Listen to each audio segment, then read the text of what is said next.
News on air. News on demand. 700WLW.com.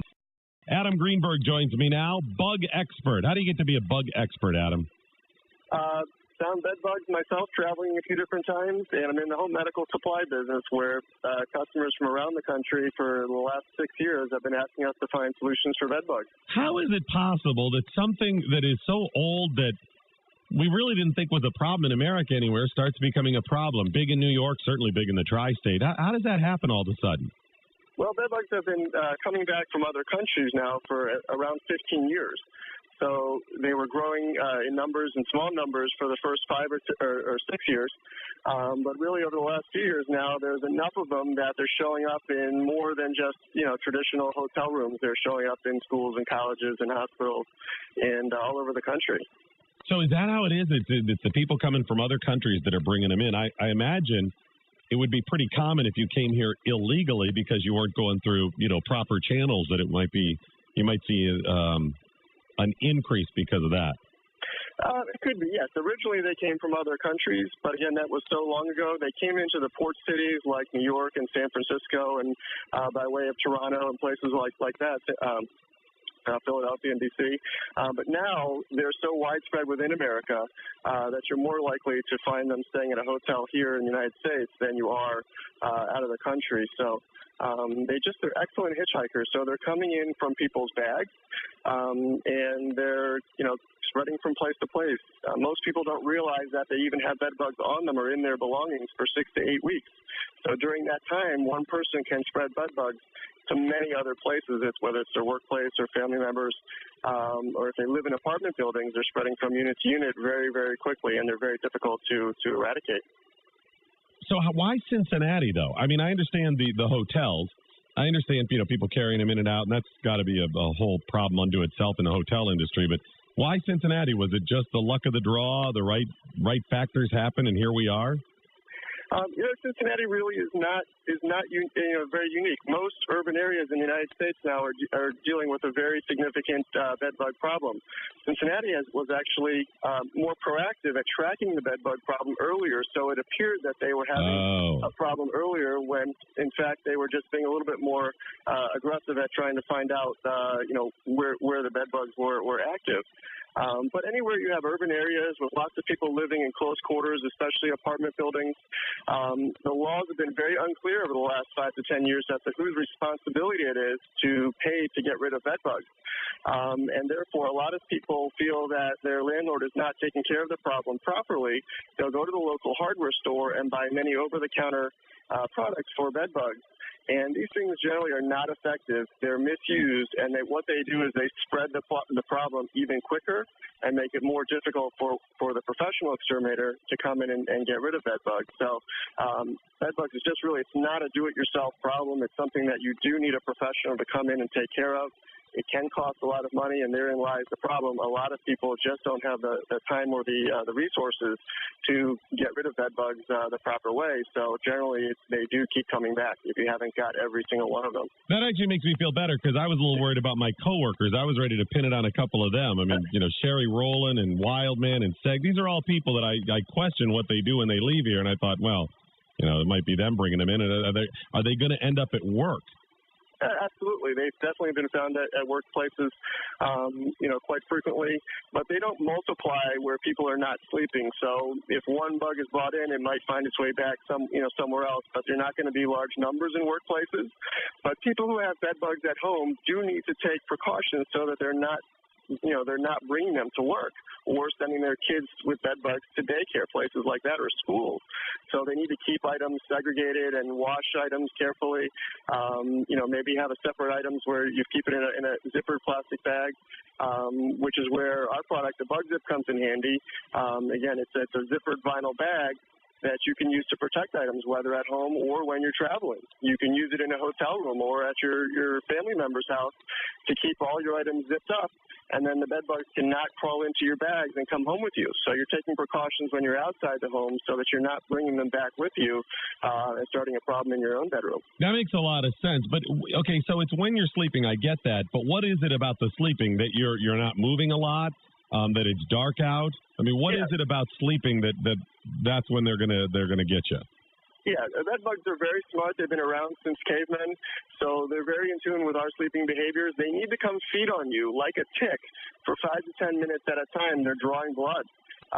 So they need you to be still for 5 to 10 minutes. So they wait till you're asleep for a couple hours to make sure you're not moving around. Generally, that's from 2 to 4 in the morning, but it doesn't have to be at night. If you're on the night shift and you're sleeping during the day, they're going to feed just as well during the day. It's really you that they're looking for. They smell your carbon dioxide that you're producing when you're breathing, and then they sense your body heat, and they'll come find you.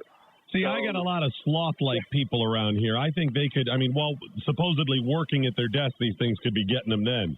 I mean, if the bed bugs were smart, they would be here, because there's people that hardly move at all day. I mean, I don't know why they get paid.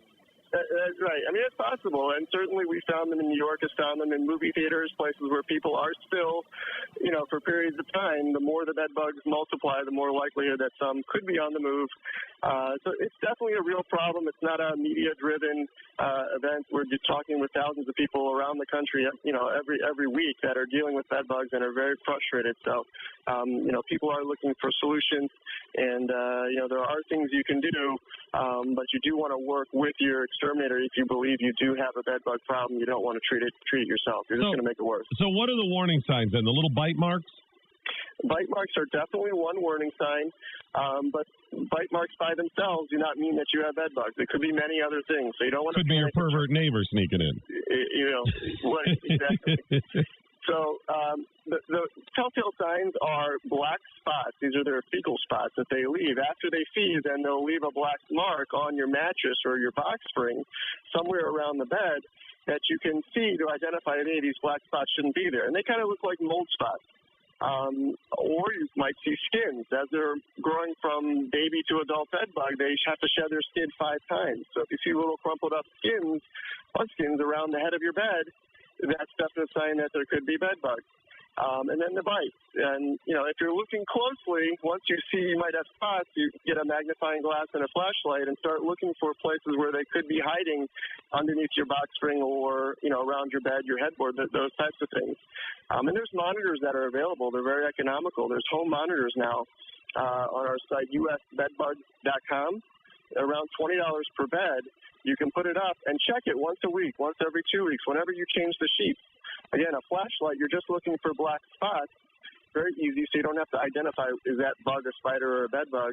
And if you see a problem, that's when you call the exterminator, and they can come and tell you it's that bed bugs or it's not bed bugs. So you want to be vigilant. You don't want to let it fester. One of the big problems is that most people, probably over half of the people, do not show bites.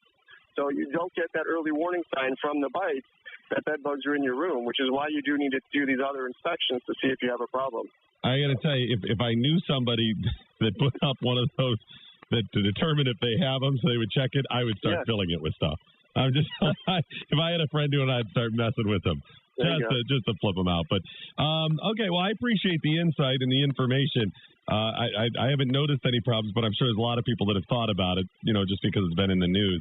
One thing that I saw that was interesting, Adam, is that somebody suggested, and I'm trying to do some more research on this, that it's not just the bed bugs that may have been brought in from outside the country. Some of these other diseases in America that we thought, okay, we're done with, we don't have this anymore. Right. Other countries still have, and they have slowly brought them in and back to us. So it may not just be the bed bugs, it could be a lot of other things as well. Yeah, and especially with pests, we really limited our use of pesticides since DDT was banned, 30 years ago. So things are going to come back. We do need to be aware and look for, new solutions.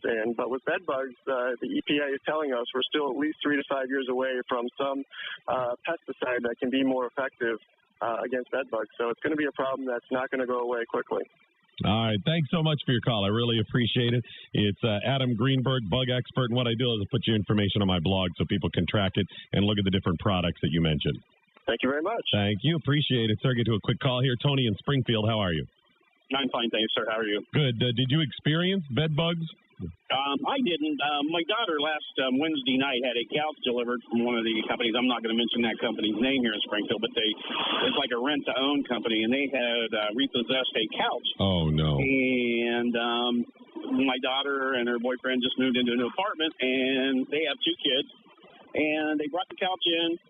Later on that evening, they were all sitting on the couch watching television, and all of a sudden they looked down, and there was little black bugs all over them. I mean, we're talking thousands. And they got pictures of them and everything else. Well, they called the company, and they said, well, there's nothing we can do. Said that we can't take that couch back into the store. We'll give you the money back for the couch, but you need to dispose of the couch. Well, of course, they right away the next day called the company, and as I say, they give their money back to the couch, but then when they called them back to see if they could help with the price of an exterminator, they said there was no way, even though. So what my daughter and them ended up doing was calling an exterminator. They told them to throw the couch. They live on the 2nd floor. They told them to throw it out the window, do not take it back because it's an apartment type complex. Right. It's going to end up everywhere else. So they threw the couch out the window and everything else, and they set it out by the curb because the company said they'd be there to go ahead and pick it up after they had, bickered back and forth. Well, the guy still wouldn't help with it, so they called the health department and everybody else. Health department told them there wasn't nothing they could do because it's nothing that can cause a disease or anything else to the person themselves. But once my daughter and them started picketing out in front of the store with a bunch of their friends and everything, well, Channel 7 News got a hold of it out of Dayton. Channel 2 News out of Dayton got a hold of it.